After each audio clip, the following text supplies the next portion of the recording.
중국의 시진핑 국가주석과 북한의 김정은 국무위원장이 북중 우호조약 60주년을 맞아 친서를 교환하고 양국 관계 강화 의지를 밝혔습니다. 한국의 전문가들은 공개된 친서를 보면 대미 관계와 한반도 문제 해법 등에서 미묘한 입장차를 보였다고 분석했습니다. 첫 소식 조상진 기자가 보도합니다. 북한 관영 조선중앙통신은 11일 북중 우호조약 체결 60주년을 맞아 교환한 친서 전문을 공개했습니다. 중국의 시진핑 국가주석은 친서에서 양국이 우호조약 정신에 따라 전통적 친선을 강화해왔다며 중국은 북한이 경제와 인민 생활을 발전시키며 사회주의 건설 위협을 추진하는 데 대해 지지한다고 밝혔습니다. 북한의 김정은 국무위원장도 친서에서 최근 복잡한 국제정세 속에서 양국 관계가 보다 높은 단계로 전면적 발전을 하고 있다며 북중 우호조약이 적대 세력들의 도전과 방해 책동이 악랄해지고 있는 상황에서 공산주의 건설을 위해 중국과 손잡고 나아갈 것이라고 말했습니다. 한국 정부 산하 국책연구기관인 통일연구원의 전병곤 박사는 김 위원장이 적대 세력의 악랄한 책동 같은 거친 표현을 쓴 것은 우호조약 체결 60주년을 계기로 북중 단계를 과시하려는 의도가 담긴 것으로 분석했습니다.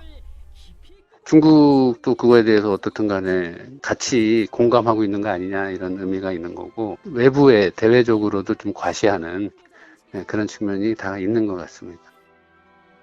하지만 두 친서를 보면 대미 정책과 한반도 문제 해법에 대한 시각차가 있다고 전문가들은 분석했습니다. 세종연구소 정성장 북한연구센터장은 김 위원장이 친서에서 중국과만 소통하면서 미국과는 적대 관계를 계속 유지하겠다는 입장을 보인 데 반해 시 주석은 한반도 상황을 안정적으로 관리하겠다는 의지를 보였다고 지적했습니다.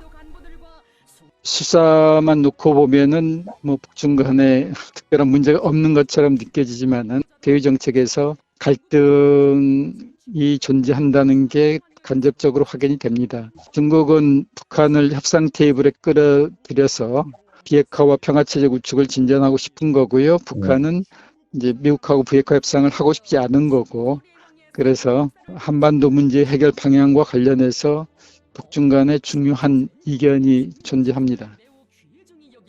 통일연구원의 홍민 박사는 중국과 북한의 처지가 서로 다르기 때문에 두 친서에 차이가 보인다고 진단했습니다.